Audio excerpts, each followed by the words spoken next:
Welcome, everybody.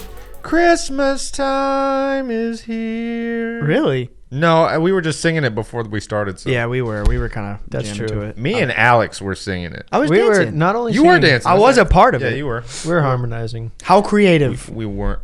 What? You're so stupid. How creative. How our creativity has bloomed Yeah. since 5 4 months. months ago.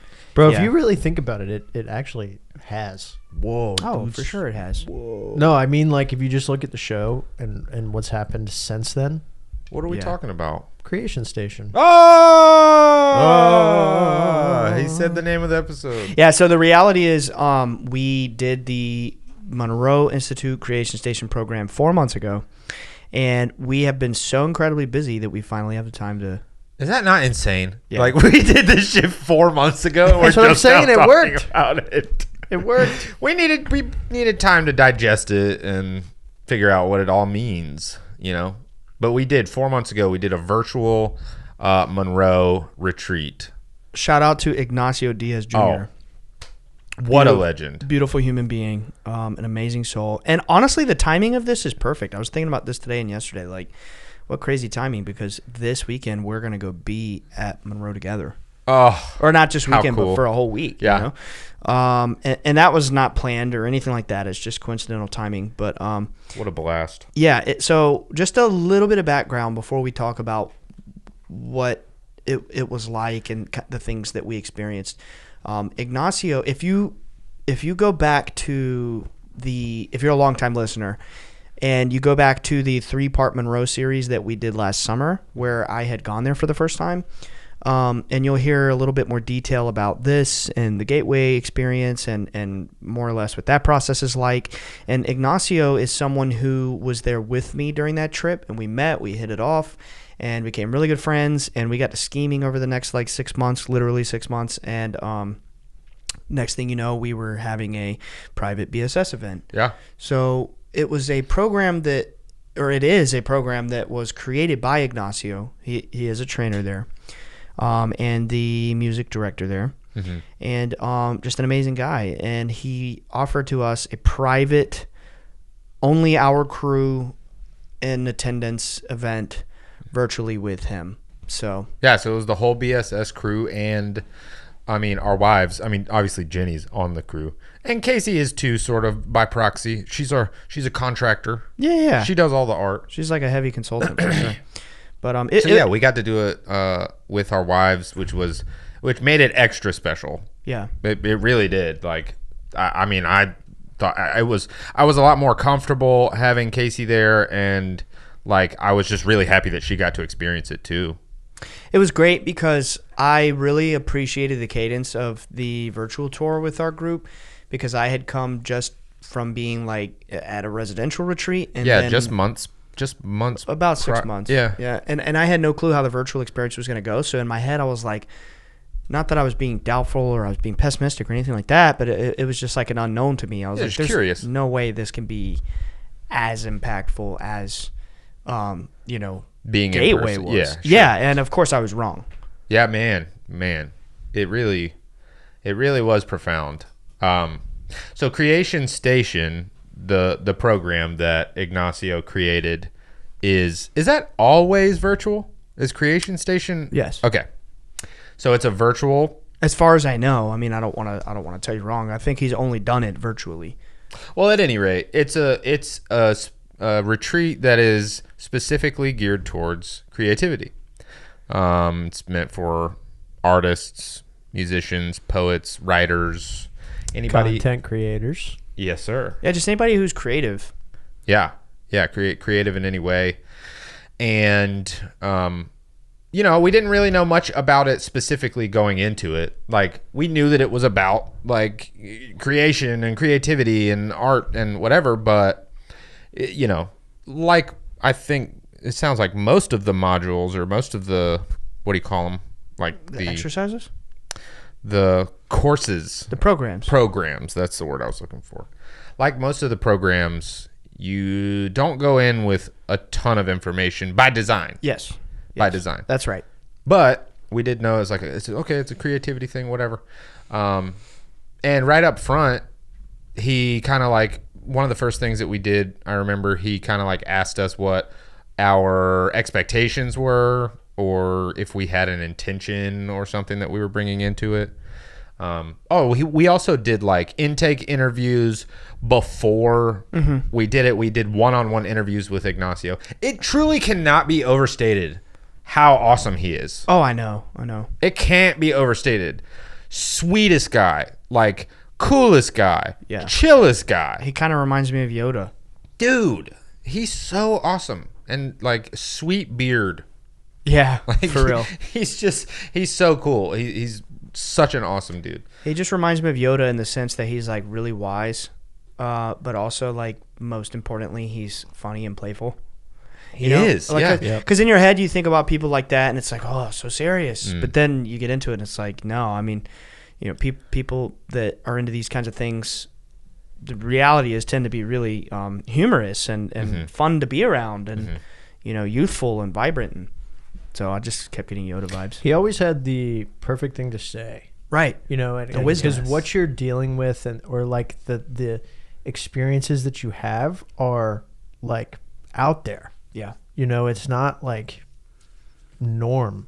It's not like what you go through in the day to day. So when you come back to the group and you're kind of pouring your heart out with these intimate experiences that you've had, because they're very like, the inner workings of your mind, and he like just handled everything so gracefully, I think, and always was like, knew exactly what to say to like let you take that next step. I don't think he would like push you or hold your hand through it, but he would just maybe ask you a question and prompt you, which would like, you would have this, or at least I would have this like, oh my gosh, right? And you would kind of open the box yourself and It lead you to it. Yeah, exactly. Yeah, and man, one thing I admire so much about him, which is something that I've tried to work on before and I would love to get better at doing. The man is so intentional about everything he says, and you'll see him, you'll be talking to him and you'll see him just stop and like just think for a second. He's not like, I gotta respond immediately like the majority of us. Like just want to just blurt and just speak. What was he gave up a word. He's very intentional about his vocabulary and what he says out loud, because it matters, right? Yeah. So saying things like, even in jest, like, oh, that's so funny, I'm dying. Right. Like, no, Yeah, don't or like say you're killing that. me. Right. Or you're killing me. Right. Yeah. Stuff like that. There was a word, and I want to say the word was just. It was. Yeah. Yeah, it absolutely was. So trying to go a year removing the word just from your vocabulary. Because was it? If you think about and he it, did it. it's a word that makes you smaller. Minimizes. It minimizes the impact of what you're saying. Yeah. I just wanted to tell you this. Right. So cool to me.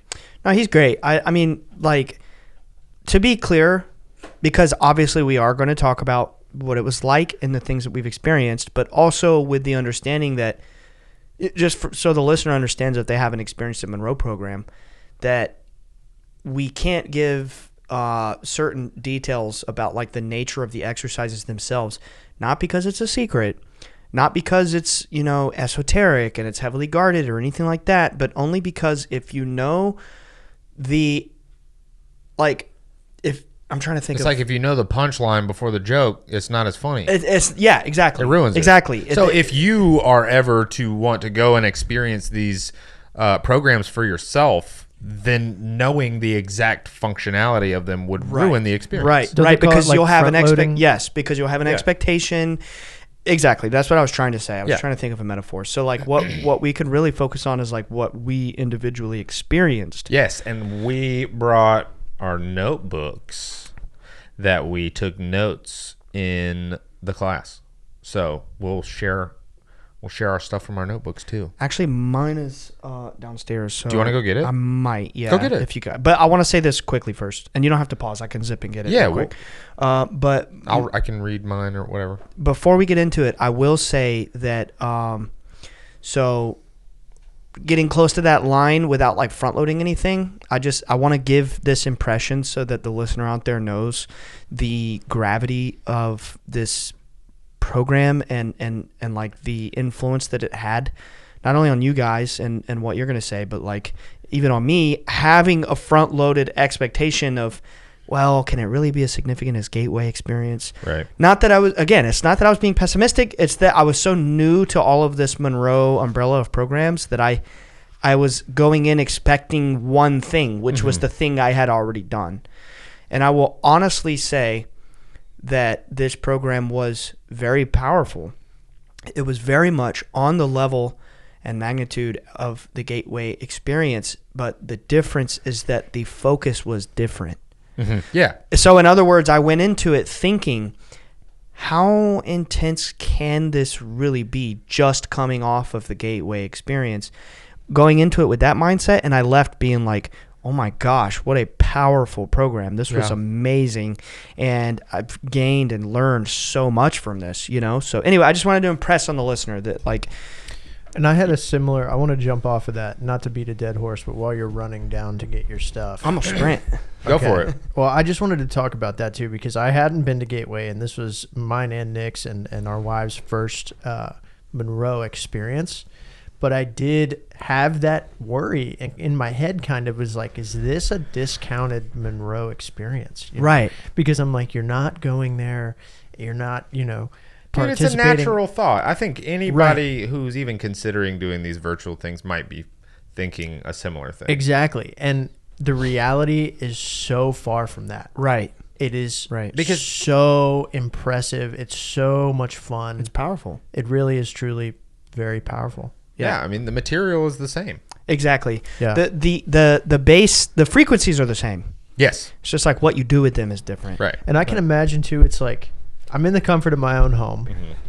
You know, so that's another hurdle, barrier for me, for other people. Like, oh, you don't have to get used to this new place. You know, I'm someone, I have a hard time relaxing if I'm somewhere I've never been. Right? Yeah. I'm not knocking. I haven't done Gateway. I haven't been to the retreat, and Ryan says it's amazing, and you can listen to those episodes. I'm not knocking that. No, but I'm just talking to my experience and how incredible it was. And with me and my wife Olivia being in the same house, we were able to separate. So she had her own room. I had my own room. I think Nick, you and Casey did the same thing. Yeah. Casey got like set up in our office, and then I was set up in our bedroom. It was really cool. It's funny because I sort of have an opposite experience, like where I'm like, I'm almost too comfortable if I'm in my home. I'm like, you know, I could. It's like when I worked from home. Right. Like, I had a negative work from home experience too. Yeah. Like I just completely. The funny thing did is not focus like, ever. I kind of prepared for the weekend like you would prepare for like a psychedelic trip.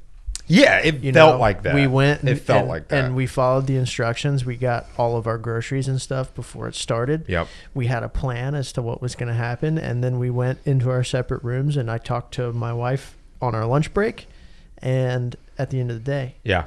And dude, we sent the dog to be with her mom for the weekend. Mm-hmm. So like we had zero distractions. Yeah. It was truly incredible. But I'm curious to see what you guys have written down for day one. By the way, this is a weekend thing. So this was just like Friday, Saturday, Sunday.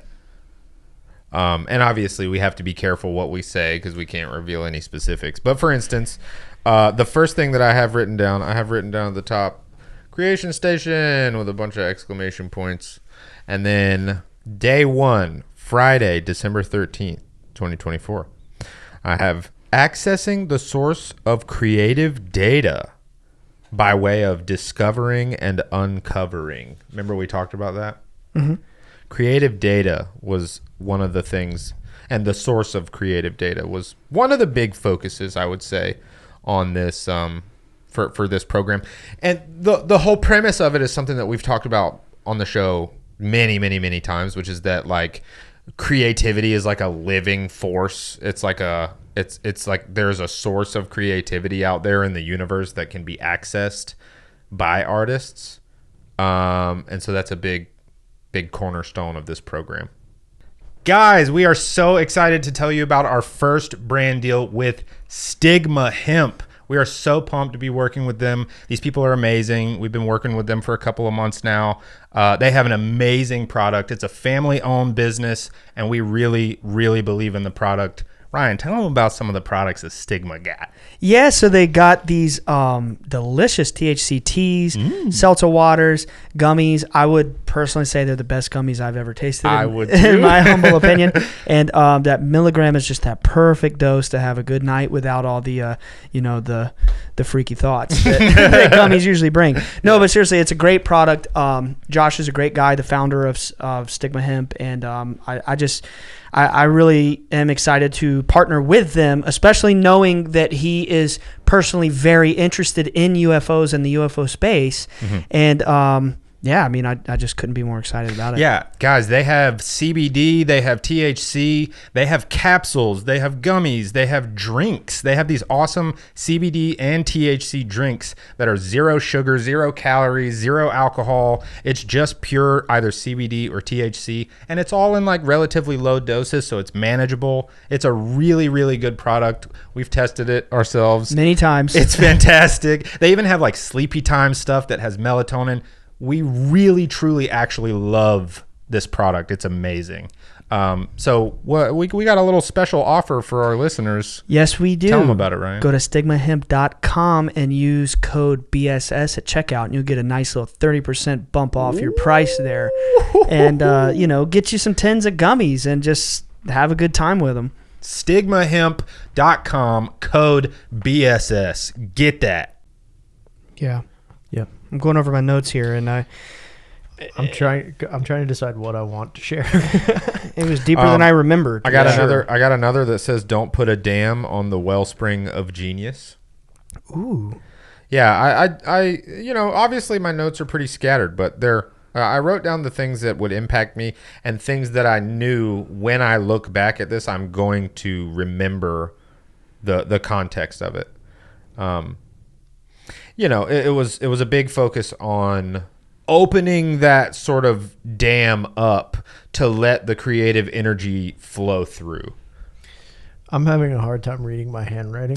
But I do remember day one, I kept having this ladder come up in my visions. And or my meditations. I feel weird saying visions, but that's kind of what resonates with me the most. Right, because it's a lot of meditations. Yeah, and then the most interesting part was that night I had a dream, and the ladder came back in my dream. And then in the morning, going into day 2, I figured out what the ladder was representative of and what was kind of happening. Very interesting. Yeah. So it's a lot of meditation, sort of guided. Some of them were guided meditation, some of them were not guided, but they were pretty much all using frequencies. They were pretty much all using like binaural beats or frequencies or some combination of those that were all very spacey, very profound, very they turn on, and within a minute your body starts feeling different. So let me just say this, because I'm not sure if you guys said it while I was down there or if we had discussed this. Like, if I could try to make it a little more clear. So when you go to the Gateway experience, which is like the flagship kind of 101 Monroe program,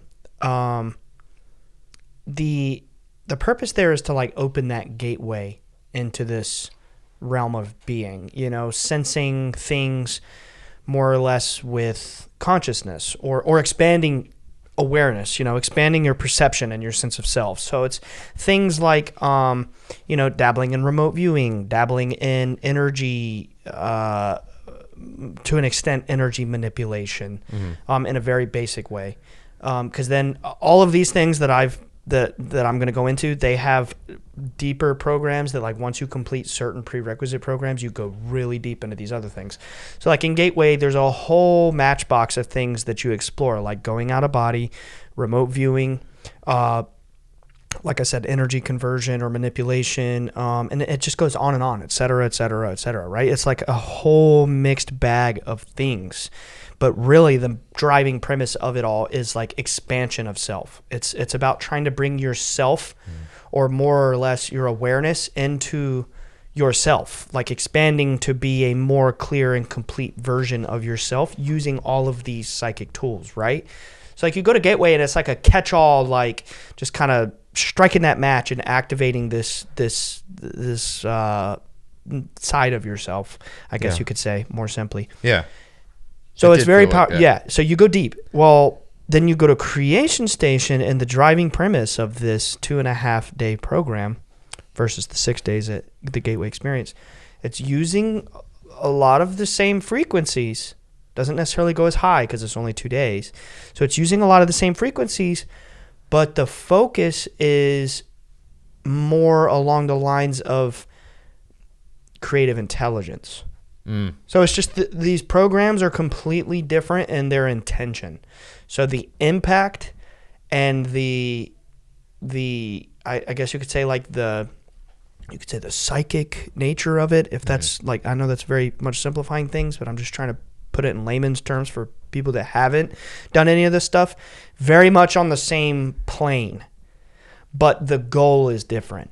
So anyway, that's why it's called Creation Station. It's all about that creativity. When you started talking about don't put a dam in front of a wellspring of genius, I was like, yeah, that's pretty deep. We should probably, Yeah. you know, what did we do? What's it about? So yeah, I made it a point to like write down all of the things because my memory is terrible. It's always been so terrible. And so I wrote down everything I felt was significant. I want to just share a couple things. Yeah, run it back from Friday. Just a couple of things from our first day. 3 hours. It was 3 hours. Yeah, Friday was Friday just 3 at hours. work. It was like it was introductions, orientation, and then like one main meditation. Right. So I'm not gonna say what we did, the actual steps of the meditation, but I'll tell you what I saw in the meditation, because sometimes I actually saw things during the meditations, which for me is rare, very rare that I see things in my mind. I wrote, I saw myself trying to force my soul and body apart and break two square shackles holding my spirit and body together, and I felt my spirit wanting to float up.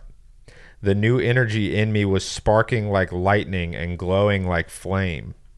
I saw things slightly more vividly than I have before. I made note of that because, like, again, it's not a thing that happens a lot. So that was during the meditation. And then I'll just go ahead and I'll read my dream that I had that night. Yeah. I had a weird dream too. It was weird, but then it was also extremely profound. Which again, and also dreaming, also rare for me. Yeah. I dreamt very vividly and woke up many times throughout the night. I remember that. I was like very restless. It was all that energy, you know. The night also felt incredibly and abnormally long. I don't remember much of my dreams except that in one, I was drugged by Jesse Pinkman and called 911. And then my other dream, because I was just like tossing and turning, my other major dream that I had, I was in a class with a lot of Native Americans around a fire in traditional garb, and I was playing native instruments with them. I remember not exactly knowing the instruments or how to play them, but the Native Americans were impressed by my natural ability. I strangely also remember thinking in the dream, I have to remember this, it's significant.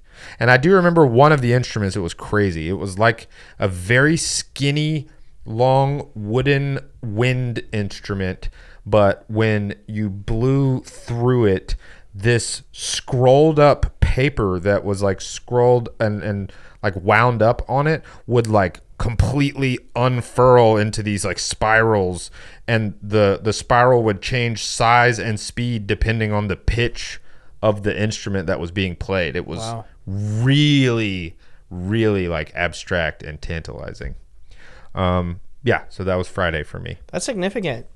So obviously you were sick last week when we recorded with Molly, unfortunately. Yeah, I'm so sad I had to miss that episode. A major theme of that conversation was about the fire.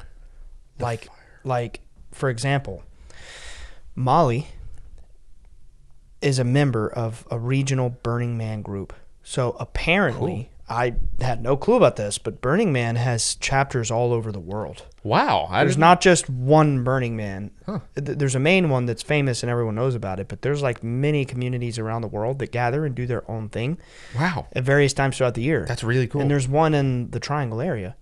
Damn. Yeah. Like in the woods? Somewhere out there, yeah. Whoa. Yeah, it's in the woods.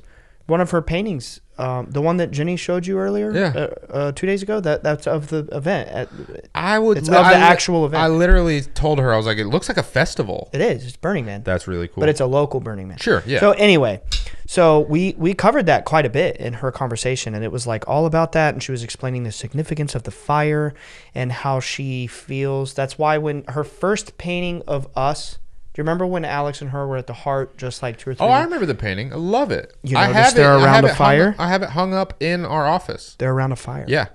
Because what keeps coming through to her is the significance of souls bonding over a fire. Like the way Molly, you should go back and try to find that after the episode is published. It really correlates to your dream perfectly. Like the notion that whether the fire is physical and it's in a pit in the ground and we're sitting around it, or it's just us in the room having this chat and there's a metaphorical fire in the center. Right, yeah. That the energy that we're sharing is the fire. Yes, that's like low-key kind of like a powwow, like an actual Native American powwow. That's sort of the belief of that as well, if I'm not mistaken. So it's like your dream reminded me of that. Like maybe that's cool. If I could psychoanalyze this, not that I'm a professional or anything, but just what jumped out at me was that you start doing this program. You've had all these thoughts in your head for 6 months or even longer, really years, about like this Monroe thing and what it is. And now you're finally doing it. You're getting in the weeds and you've begun and it's starting to move that energy. The process has initiated. And that dream to me was like, maybe it's symbolic, maybe it's flash of a past life, doesn't matter. It was real nonetheless. Mm-hmm. And it's like the work that we were doing was no different than those natives sitting around the fire playing their instruments. This that's cool. Spiritual transmutation, you know? Yeah. Yeah, that's cool. Especially in the context of Molly's episode, I was like, wow, that's pretty deep. Mm-hmm. Yeah. You should run it back if you get the chance. And I'm listening to her episode. I can't It's not wait. out at the time of recording this. Yeah. So it's like... I'm very excited to listen to that. Yeah. Yeah. So it's interesting though, because I'm piecing together what I wrote on that first day, and it's all kind of about friends, and that's kind of what I gathered with this ladder. So in one of my visions, I stole a ladder, and I think that someone was using the ladder, and I went up and took it and started walking off with it. And then the person that was there like started getting upset with me that I took the ladder. And then I dreamt about a ladder. And when I woke up, I realized that the ladder was like all of my friendships that I've had, because at this point in my life, people are growing up, like outside of you guys, obviously are my friends, but the friends before you guys are all moving across the country and starting their own jobs and families and whatnot. So it's everything's getting pulled apart. And I think all of this was just a subconscious grab at like, where are my friends going kind of thing. Yeah. It's really interesting. But that's the other element to the fire, you know, without the friends around it, it's just a fire. And that was your dream, or that was one of your experiences? So my Monroe vision was stealing the ladder. Okay. And then later on that night, I had a dream that there was a ladder in the water. I was on a boat trying to pull a ladder out of the water. Yeah. That's interesting. And then thinking about it upon waking up before day 2, kind of pieced it all together. Okay. Interesting. Yeah, this is really the first time that I've like read this stuff back since Creation Station. Me too. Same. I had a dream that night, but it was like a very vivid dream that I was with a crowd of people, as always, and I saw a plane. It was like a plane appeared in the sky, and then it turned into an orb, and then it just like shot off, and the crowd was freaking out, like showing that they're magical and they can transform and do whatever. But it was vivid enough for me to write it down, because I have dreams kind of like that all the time, and I don't write it down. So, other than that, the dream I had that night. You gotcha. Now, the actual experience I had Friday was when I focused on my reball, which I talked about that in the 3-part series. You guys can run that back, and you'll learn what that means. And then I did my energy conversion box, when I got to that point, it burst into psychedelic fractals, which is interesting because we are just laying there meditating, listening to noise. We're not doing hallucinogens or anything. And this is like crazy how vivid this was. But the energy conversion box just burst into psychedelic fractals. And then I went like really deep into this. I don't want to say like trance is not the right word, but it kind of comes across like I went really deep, and almost like I clicked out, or I kind of was just like not aware anymore because I was so deep into meditation. And then it was like lots of time passed was the feeling that I had, and it was really only a few minutes. And that was just like the first exercise, or the second exercise. The time warp. Yeah, it was a time warp. Was crazy. Yeah, I mean, how some of them would feel so short and some of them would feel so long. It was crazy. Some that were 20 minutes would feel like an hour, and then some that were 40 minutes would feel like 10 minutes. Yeah. That was very weird. You never know. Like I never got comfortable knowing like, okay, this is going to feel like roughly this long, because they were so like such different experiences that they felt so profoundly different. It was really cool. You want to move on to Saturday? Yeah, I had trouble on Saturday. Did you? Yeah. How so? Some of them were really good, and some of them I just had a very hard time like getting into the groove of the actual meditation. So I mean, to kind of put that into more perspective, is I stayed very like surface level, like I stayed very close to the top. I know that makes sense to you guys. I'm just trying to make it make sense. I have here for the first one we did fractal colors, very sharp fractals.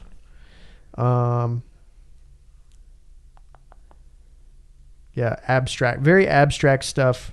I did see some angelic stuff sort of towards the end of this first one, but all very kind of abstract surface level for that first meditation we did.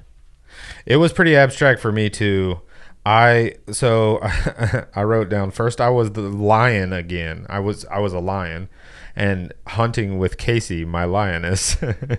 We were lions in the savannah hunting together. I remember that. Yeah, and then I looked up and there was a spaceship in the sky. And it was freaking Paul Atreides, and so I like zipped over, my consciousness like zipped over there.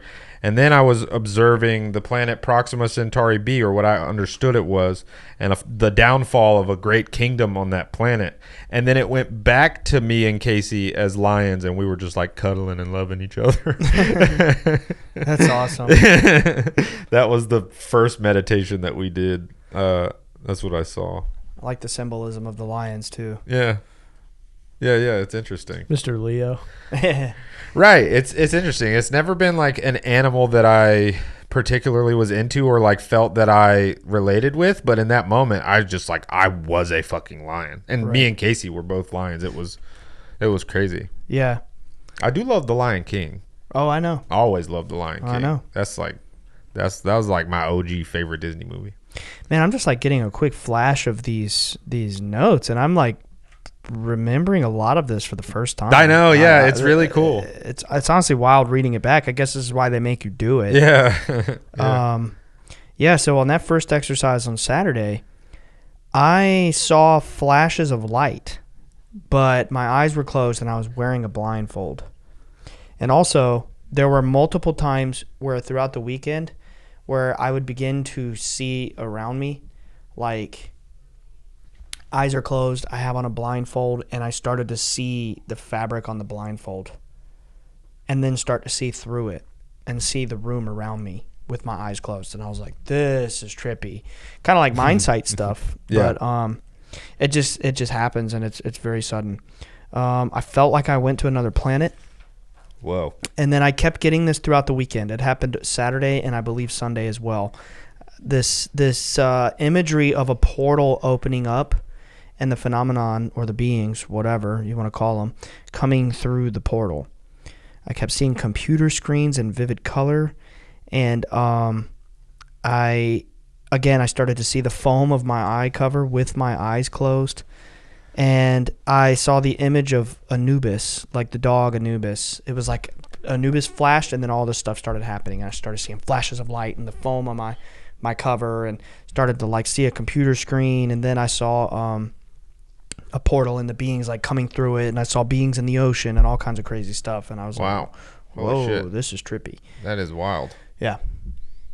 Anything, Alex? Yeah, going into that next, to follow this frustration trend for me, the next meditation we did on day 2, I have written down frustrated, fighting to let go at every turn, and then swimming.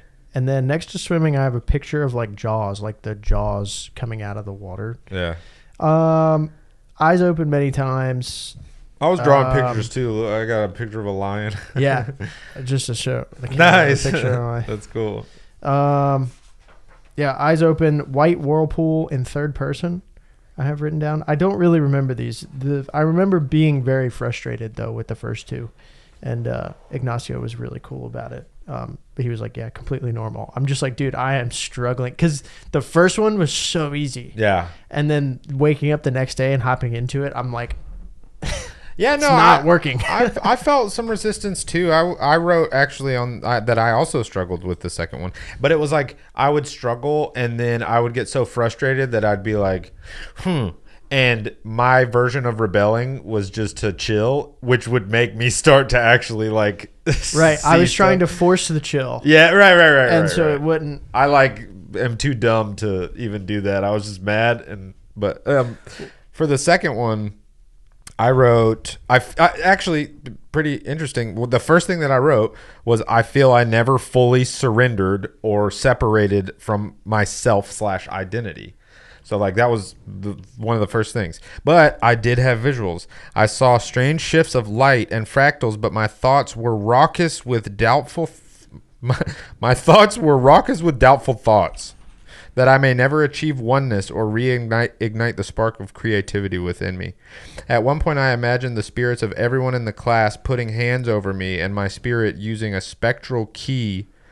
Putting hands over me and my spirit and using a spectral key to unlock the block in my soul. White light shot out from my physical head and connected with the rainbow-colored field of creative energy surrounding the earth. This comforted me slightly, but the lonely and doubtful thoughts were still there. I did, however, feel nice and relaxed, and hopeful that though I may not feel it now, some change took place. Nice. Yeah, because we did 4. I think we did 4. I have 4 different. Saturday and Sunday, yeah. Yep. No. Yeah. Oh, yes. Yeah. And they're each about an hour. Yeah. I'm just like in shock reading back some of this stuff. I mean, It's wild, I guess man. it's good that it took us so long to do it too, because it's like processing, life goes on. But I also wanted to say, to address the comment that you both had about like struggling to relax into it and go with the process. At the Gateway Experience, they teach you in depth over the first 2 days how to do that. How to do what? Well, just the break through the. Well, not breakthrough, but like the protocol of getting into these states efficiently. Whereas you have less time here, so you more or less are just you're going off to the races. So the good news is there's another program where this can be learned really easily, like the relaxation phases, how you go through relax the different parts of the body, focusing your mind on certain things, but it seems like you were able to do it pretty naturally. It's just about relaxation, that's all. Listen, we're just gonna share whatever we feel like sharing. So we jump into the third one. We can. Yeah, I'm ready if y'all are. The second exercise? The third exercise. We already read. Have you talked about the second one? No, I can run through it. Go for it. Yeah, so I saw myself across like multiple perspectives and lifetimes. I kept seeing visions of a computer screen, and Bledsoe said so, like growing and growing and growing and growing and growing because of an energy shift taking place in the world. And it's like I saw myself expanded as the entire universe. And then also the perspective shifting to where I could see the creative intelligence that's inside everything, like seeing from the perspective of everything. YouTube videos and computer screens just flashing, and BSS just growing and growing and growing, and the impact being larger on the world. And there was this knight in armor with a sword, like pulling my vision along so that I could see other things that I needed to see. And I felt the desire to fulfill creative impulses and create things. And then I felt, or I saw passing through the mouth of a shark. And I saw a shark in the water, which is interesting because you sent the shark to the group, Alex. Oh, that's what the shark drawing is. Yeah. Yeah, you were like thinking about sending a shark to everybody. And I true. like shockingly passed through the mouth of a shark. Mm-hmm. And then I saw a shark in the water swimming. Yeah. Nice shark. Now, when I say sent to the group, in other words, there's this unspoken thing where we're all like not telling each other, but we're visualizing and focusing on sending imagery to the other ones because we're all meditating at the same time. It's a regiment, right? To the same sounds, yeah, with the same protocol. And it's just crazy because multiple times throughout the weekend, one of us or multiple of us would think about, I want the whole group to see this. And then some of us actually would. Right. And I think that door was really unlocked at this time. Yeah. Like, because I think after this, I started kind of making a point in every meditation to try and send somebody something. Right. Just because I thought that's cool as shit. Yeah, it is pretty cool. Okay, exercise 3. Sure. Yeah. Yeah. You want to go for it, Alex? Yeah. I have the first thing I want to share is I have this drawing. And to me, the drawing is it says brain. So I guess the brain produces the thought and the mind has to catch and process the thought. Which I'm struggling to make sense of now, but it's something that I just kind of came out of and scribbled down. I had a lot of interesting, like, kind of ideas pop up as I was getting more relaxed. I do have very relaxed written down here. So at this point, it did start to click for me. And then this is where the motorcycle riding through the air started. Oh, yeah. I began... I forgot about that. I began riding my motorcycle on air, like, around the city. And I've like remember vividly looking down, like I made a point to ride to the beach and all of the roads that I would ride over on the way to the beach. And I'm talking like, what, 500, 600 feet in the air, like way up there looking down and like passing over the beach and going to this end of the beach and the rock jetty and everything. And like in vivid detail looking down. And I think I took Olivia with me. And then I have Purple Sky Train written down here, which I think is sounds like a Grateful Dead song. May have been inspired. No, we listened to Space Train is a song we listened to all the time together. Yeah. But yeah, I think that morphed into like I'm having a hard time remembering it. And I also wrote down Lumberjack Alex. I don't know what that. Lumberjack Alex. Whoa. I don't know what that means. New version of Alex dropped. Wow, I like that version. I do too. I want to meet him. I didn't write much because it was pretty much one thing that I visualized, but I was back with the Native Americans and we were around the fire again and we were playing the instruments, but this time after a while I became all of the instruments and the music was erupting out of me. And then afterwards I put many notes of inspiration into my backpack. That's all I wrote for the third one. It was like I remember it. Like it's crazy reading all this stuff because I'm actually remembering what I was seeing, you know, and like I remember being around that fire with those Native Americans and it was right back to playing the music again, but this time I after a minute I like literally became the instruments and I could feel like the vibration of the music coming out of me and stuff, and then it's like I went back into my body and was like, that was cool, and like wrote down notes that inspired me and then put them in my backpack. In your experience. Yeah. Oh wow. Right. Yeah. That's meta. It was very meta. And then I came out, you know, and then wrote it down here. So it's like layers. Wow. Yeah. Interesting. Mm-hmm. What about you? Well, what you got for the third exercise? I'm trying to think of how to word it. I could feel more or less that I had like solar plexus trauma. And I could just feel like sadness and pain over a mix of lifelong experiences that had been building with all this stuff and the treatment my dad has received most of my life because of this stuff. And I saw like an energetic glowing form of myself, but it was like a butterfly, like transformation. Oh, wow. Like going through a transformative process. That's so cool. This is what I wrote. Not sure if this makes sense, but I saw a psychedelic fractal scape of the beings of light, and they told me they had been preparing me for this time, and they are coming into our world. They said to stay humble, and then I saw a portal open up, and they came through the portal into our world, and I was like, interesting, because while this was going on, it was either that week or like a week later or even less that all the drone stuff was happening worldwide, and it was just like blowing up. It was blowing up. Right. And even since then, there's been a huge shift. Mm-hmm. And it was a heavy experience.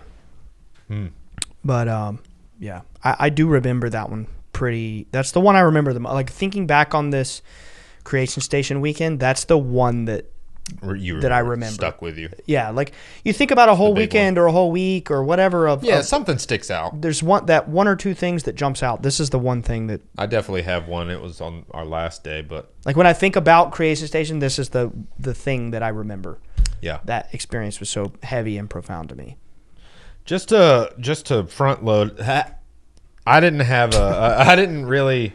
I wrote stuff down for the fourth meditation, but it's all like directly like spoiling the meditation. Yeah. So I'm not gonna read any of this from the fourth one. Same. I did just write that I felt lighter afterwards. Dude, that is at the top of my page. No. Feeling lighter. And I remember this vividly. I wrote so little down for this one. Wow, that's so weird. I remember coming out of this meditation and just pure bliss, and I was like, I'm not even going to mess around with writing stuff down. How because crazy is that? I couldn't, you and I had a lot of synchronicity. A lot of similar experiences. Yeah, we did. And synchronicities. Yeah, I remember coming out of this one, and I was like, I'm not writing anything down. Yeah. I was like, there's nothing that would translate out of this experience.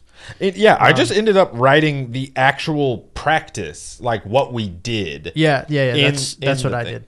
And yeah, I was just like, that was awesome.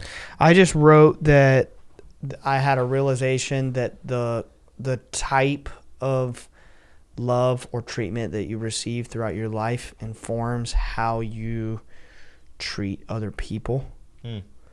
So it's important to focus on how you treat other people because of that informing the way that they go forth and treat other people. Yeah, absolutely. So it's like this cycle that builds based on, how you treat people because of how you're treated, but you can override that. You can become conscious of that, and you can, change your path.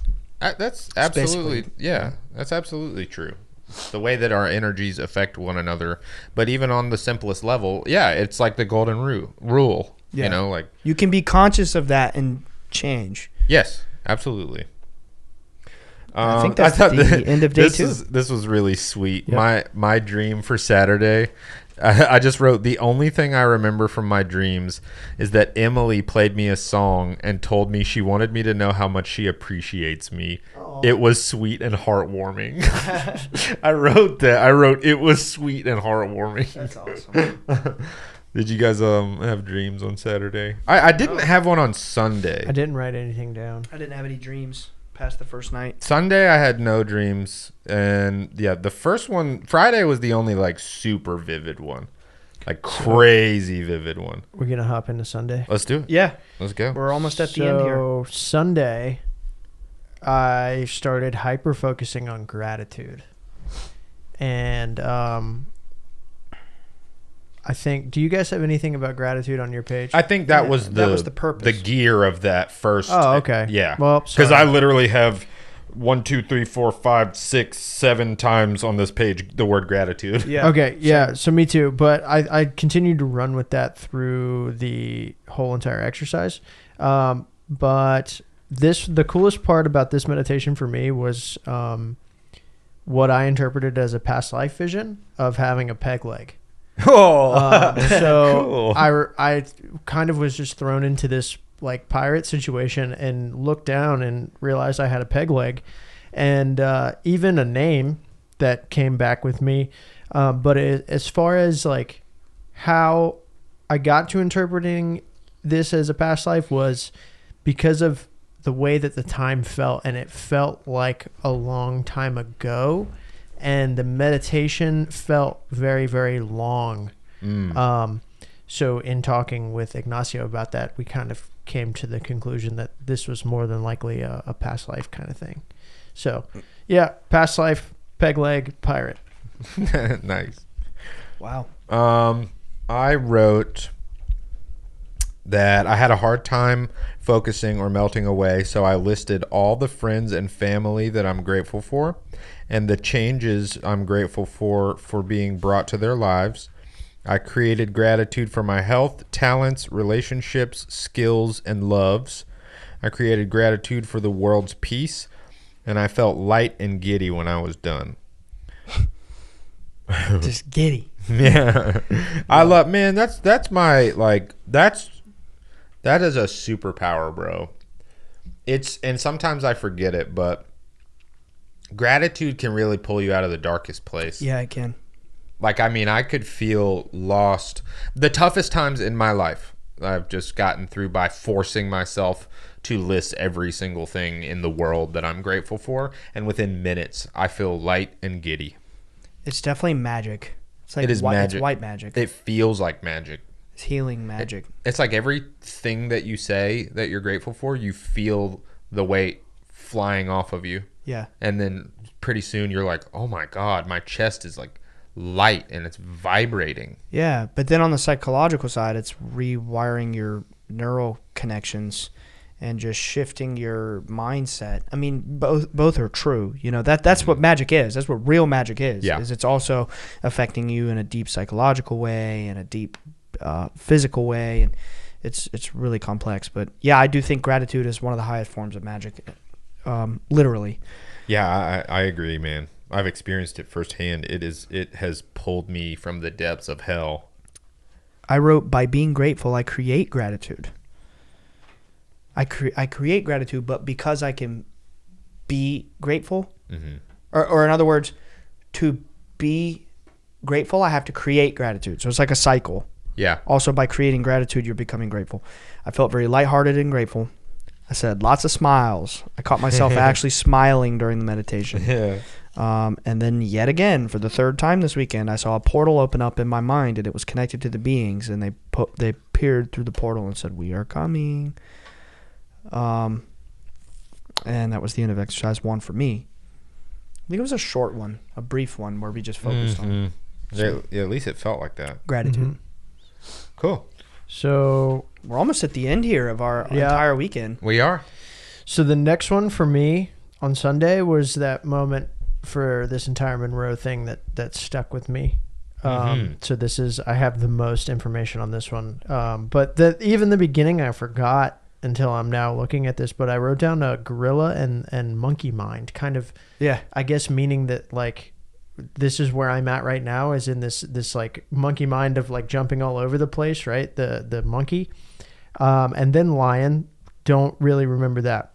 But I also remember being physically hungry kind of at the time of going into this meditation. And so pulling on that, no, this was not about gratitude. This was, we had to come up with our own. And mine was Mantra. Yeah. Yeah. And I'm just going to share mine. Yeah. Because otherwise it wouldn't make sense. I'll share mine. But too. I ended up going with I generate unlimited wealth. And leaving the wealth open-ended, because wealth doesn't necessarily mean money, right? There's a lot of other forms of wealth. So going in with that, feeling hungry, I ended up in this like jungle oasis. And I remember like kind of coming into this vision in this jungle oasis. It was very like misty, and it was like overcast, but all very warm, very tropical. And then being in this saltwater pool, and the saltwater pool was being fed by this waterfall.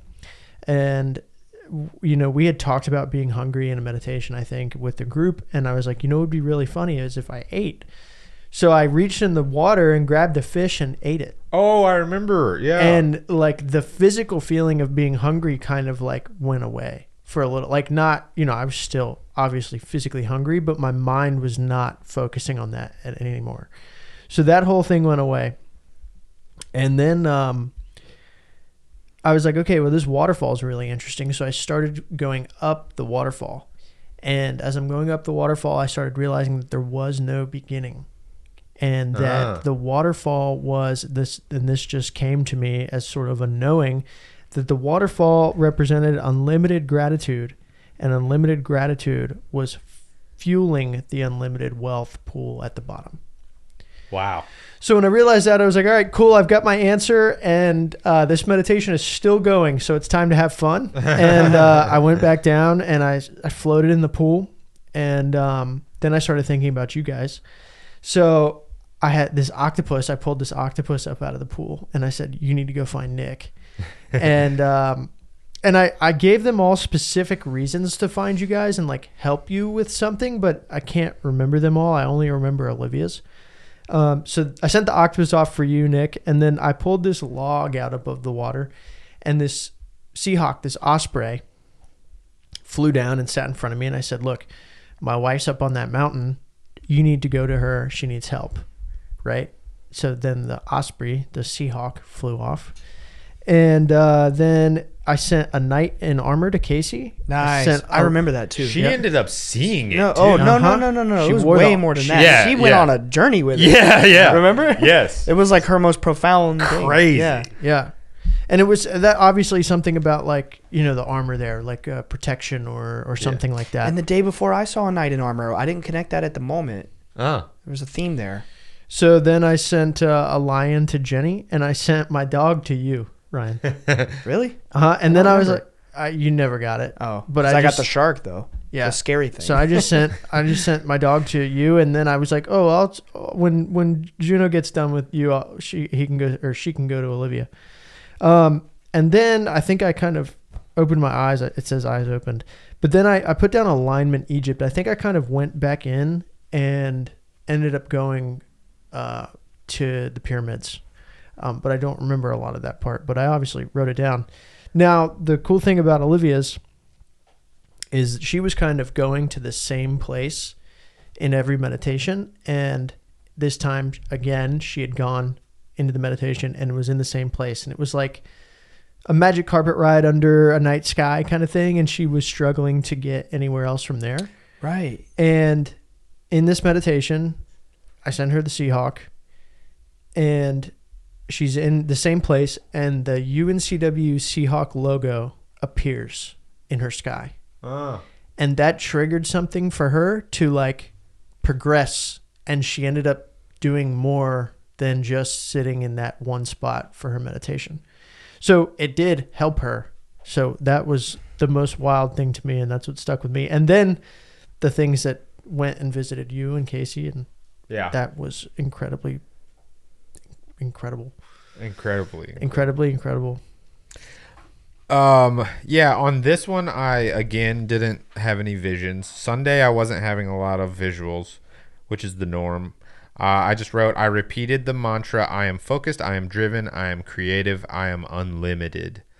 After a while, the mantra became automatic, and after a while longer, I realized I had stopped the mantra and I was just humming. I remember you saying that. That's all I wrote. Yeah. Resonant tuning, baby. Yes. I love that. So this is still exercise 2, right? Yeah. Just skip. You might have, because I feel like I remember all of those things that you were saying being like the next one. I thought it was the last one, but maybe not. I mean, so I'm looking at exercise 2. Mine is really brief. Had a hard time going deep. This is the deep. name of it. I didn't want to be saying the name of the ones. Yeah. Okay. Yeah, I'm on the right one. I may have skipped. I don't know. I'm on the right one. Can't I tell. wrote them by exercise 1, exercise 2, exercise 3, and then I wrote the mantra under the exercise number. So I had a really hard time going deep at first on this one. Maybe for like 5 minutes or something, I was just really not relaxed, and I thought about it in that moment, and I was like, you know what? I'll use what I learned at Gateway. So I did the encoding method to go to focus 15. I cannot remember if this exercise was at Focus 15, but maybe it was. I think it was.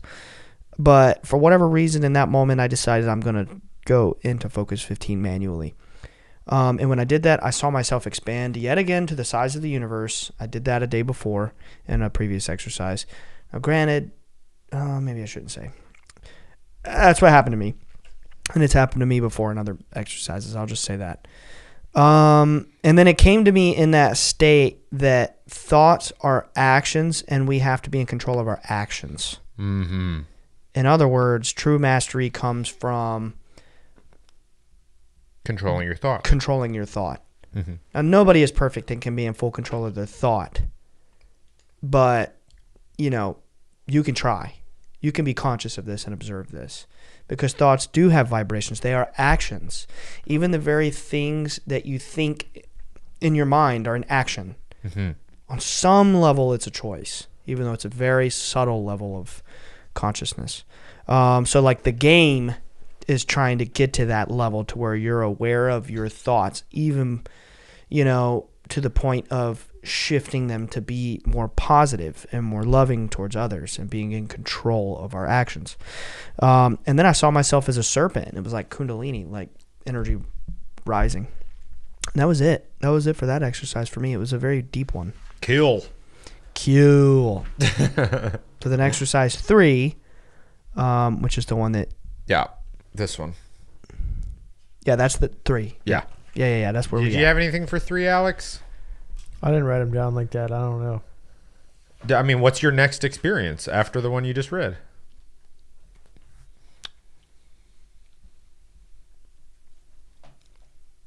If you skip one, just run it back. No, I don't have a lot written down. Yeah, I literally, on this meditation, I fell asleep. It was a free flow. There was no rail. That's probably why I fell There was asleep. no track. There Yeah. was no instruction. It was just show up and do whatever you want. I fell asleep within a few minutes of starting and then woke up when I heard Casey stirring after the experience was finished. I heard her in the next room and I was like, oh, whoa. So you clicked out. Yeah, and then I looked and there was like 3 minutes left, I think. And I Yeah. was just like, oh, I was very disoriented. So in the last one, Nick, did you write down something about your 8-year-old self? Yes. That was the last one. Yes. Yeah, so that's how I interpreted that. The octopus. The octopus. Right. Yeah, because I was very intentional about the octopus because it has 8 legs. Oh, Yeah. I remember that. Your 8-year-old self. Yeah. Yeah, you were like, you're a cool kid. That was the experience that was my standout every time I think about Creation Station. And that's I think the about, same time he sent you the octopus. And it was, Yeah. and I sent you the octopus with the intention of like, go tell Nick he's doing a great job, or like go Yeah. tell Nick that he's extremely talented, or something along. Yeah, those I lines. remember you saying that. Yeah. So then that means that program or that module or whatever, that meditation was the standout for both of us. Interesting. So Do you have anything for 3? Yeah. I finally had my moment where I sent something to the group. You didn't get it, and neither did Olivia. But this was a free flow. It was like, do whatever you want. And I kind of got a little confident. I was like, you know what? I deeply desire to go out of body.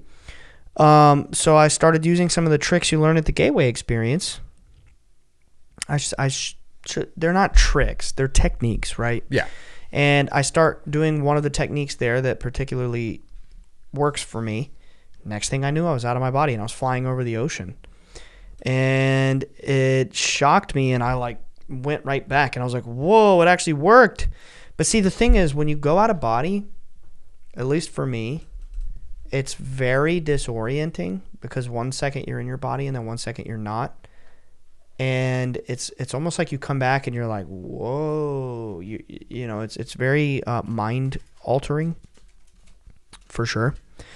But so I went out of body, was shocked back because I didn't think it would actually happen. And I still had time left in the exercise. So I was like, okay, well, I want to send something to everyone in the group. So I sent a lotus flower of light, just like focused on a lotus flower, you know, like the kind that unfold, like the lotus petals of the chakra, you know, this very sacred flower. I was like, I want to send it to the group, but I was thinking of it glowing and being of light. And then I was flashed, and my vision, like center in my vision, with an eyeball of light. And it was like, whoa, kind of like the lotus that I was visioning sending to everyone. Was the iris of the eye. It flashed at me, and it was an eyeball glowing of light, like a third eye. Kinda. Yeah, but it was like all up in my mind's eye, so to speak. And that was it for that experience that I had. And then when we got back to the debrief, Jenny saw the lotus and the eye. Casey saw a lotus flower at the beginning, which is interesting because I didn't send the lotus until later. Mm-hmm. She had already seen it. Weird. And I was like... Very weird. So it just goes into the timelessness. Yes. Right? Yeah. And then Alex just saw a flower. Yeah. Which is interesting because before in my mind I shaped it into a lotus, my first thought was, I want to send a flower. No. I want to send a lotus flower. Let's be really specific. Make it glow. Make it glow like light. And it was just, interesting because everybody got different elements of what I was creating in my thoughts. Right, yeah. You know what I mean? Manifested different for everybody. Yes. Yeah. But every little detail that I had thought about it was picked up on by one of those three. Like Alex, Casey, and Jenny. Yeah. And then, there was something else. I was going to go back on something, but I can't. Oh, I wrote this down the day before. No, I'm sorry. This was the same day. I wrote it down before this exercise, actually, which is interesting because I didn't pick up on this at the time. But right before we started this exercise, this is what I wrote down. The present is a gateway to the timeless. I think that must be something that we were told to write. Or Ignacio said it. I wrote the same thing. I have it written on mine. Yeah. But what's interesting is, see, we're doing so many exercises. We're not like going backwards at that time and being like, let me read the stuff we wrote before. Right. We're moving forward. Yeah, we're moving always. forward. But looking back on it now, it's just interesting that we wrote that with the intention of, entering this gateway into the timeless. Mm-hmm. And I had shaped this lotus in my mind, but Casey, I did that at the end of my exercise, and Casey had already seen a lotus in the beginning of hers. So it's like this timeless interaction here. The time really warp weird kind of thing. Yeah. Yeah, there was a lot of weird time warpy stuff. Right. Yeah. And I think we have one little exercise left. Yeah, we're on the last exercise. Yeah, I remember that one being fun because I wrote, wow. Yeah, it was profound. That one, this is my big standout one. You go ahead. I don't This have was a basic lot. for me. So. Okay. So, I remember it because this was the only vision I had this day, and it was extremely vivid. I was in this beautiful, lush, like spruce forest in the mountains with these just massive, massive spruce trees. And I wrote, I became one with the forest, and I sent everyone pine cones. Yep. Remember that? Yep. I think somebody got. My vision was very limited. I didn't get one. I think maybe a couple people got a pine cone. Casey I didn't did. get. Casey got a pine cone. I didn't Jenny get did. mine in the meditation. Right. Yeah, right. I could have sworn You Jenny, got yours later. That's right. I remember that was crazy. You'll have to ask Jenny, but I could have sworn she did get one. She did. That's right. And then Casey said that She had a room full of them. She had a room full of them that sprouted into trees. Yeah, and they all sprouted into trees. Music began to sound in the forest. I became one with the music. I got the sense that my purpose in this world is to bask in the beauty. Wait, no. I got the sense that my purpose is to bask in the beauty of the world. I met an 8-year-old version of myself, and he looked nervous.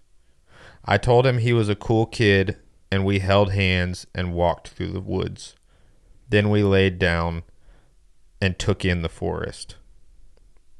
And that was it. Wow. But it felt very profound. So the 8-year-old thing came in the next one. It was in the last one. Oh. It was in the last one that we did. The present is a gateway to the timeless. Right. It was extremely profound. It was the feelings, the overwhelming feelings. Right. And like meeting the younger version of myself who looked nervous, and just kind of like being able to reassure him and just chill with him and like be in nature and bask in the beauty of the world. It was really, really, and there's this like beautiful, almost like sacred frequency. I mean, that's what we're listening to, but it felt like it was coming from the forest. Yeah. And we were just like bathing in it. It was so profound. I remember still how it made me feel. I felt this overwhelming sense of like love and warmth. And I can still feel it if I think about that moment. It was very, very profound. Every time I think of the creation station, I think of that experience that I had. You know, talking about this stuff and then listening is one thing, but it doesn't come close to the actual firsthand experience For sure. that is being had. And my final experience was nothing worth sharing. It was just like really nothing. And Alex, obviously we can dive into yours, but I just wanted to say, like, for people out there, some of these stories might sound like, whoa, that's wild, you know, but just imagine being in that state and experiencing it firsthand without any hallucinogens, without any, crazy dogmatic practice. Nothing. We're It's just meditating. It's just your mind. Yeah. And it's like, you know, for many of these experiences, you're really there, or, you know, you're out of your body and you're somewhere else. It's very powerful. It's very surreal. Even reading back on the notebook and then reading some of your words, it's like, wow, this felt very heavy. Yeah. You know what I mean? Like, it's interesting. Like, you know, the frequencies that they've crafted, they really work. They really do something.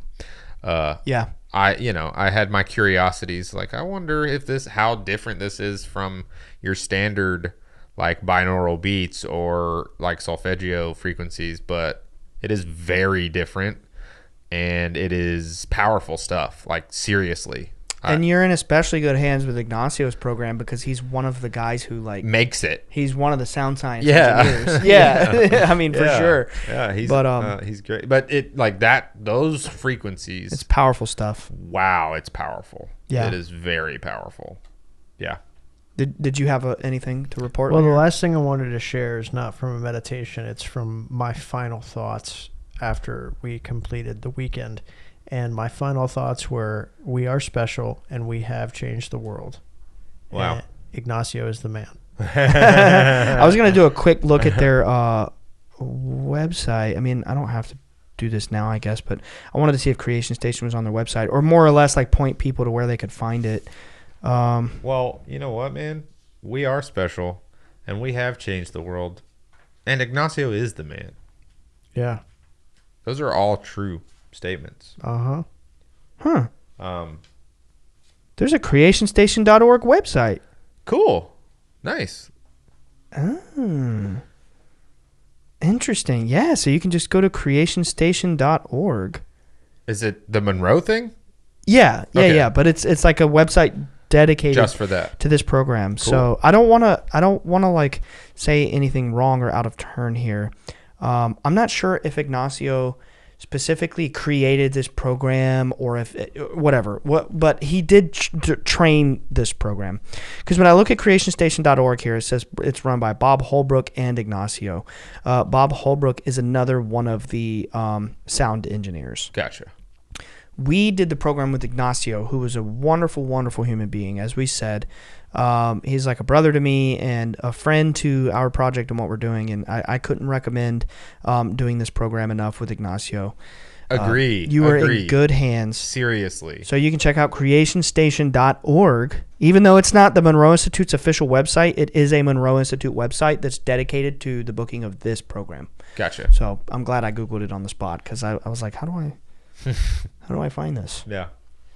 So yeah. Yeah, it was a final profound thoughts? it was a profound experience. I'm so happy that we did it as a team. And we all got to like share our experiences with each other as they were happening. And I do feel like I left with some new tools to help kind of get the creative juices flowing if they feel stopped up. I will also say I don't feel as blocked creatively as I did before doing it. And I also feel generally like since we did that I have, my disposition has been a little bit better. I feel a little bit lighter and happier, I think. The amazing thing about doing this work, it's like doing mushrooms. Like it is. The way that I feel after is Yes. similar to after doing mushrooms. and sometimes the way you feel during is the same, depending on where you're no, at. there were times where I was feeling kind of trippy. Yeah. But the beautiful thing about this work is that it's cumulative. So it compounds. Yes. The more you do it, the more it compounds. I'm very excited to do another Monroe retreat. We should. Whenever it happens, I'm very excited to do it. Yeah. So yeah, that's my closing thoughts. My final thoughts. I'm at peace. I mean, I can't recommend it enough. I am Amazing at peace. Yeah. And I am looking forward to going back this week to further my education. And I did do another program recently, but maybe I'll talk about that later. Cool. Hell yeah. It was great. It was an honor to do it. And thanks again a million to Ignacio. Yes. The man, the myth, the legend. We peacing out? We peacing out. All right. Bye guys. What up, homies? If you like the show and want more, check out patreon.com/Bledsoe said so. This will get you exclusive weekly bonus shows and access to our Discord community with hundreds of open-minded people just like you. If you want to represent the show, go to bledsoesaidso.com for merch. We have t-shirts, hats, hoodies, and more. For all future updates, follow us on Instagram at Bledsoe Said So. Same time next week.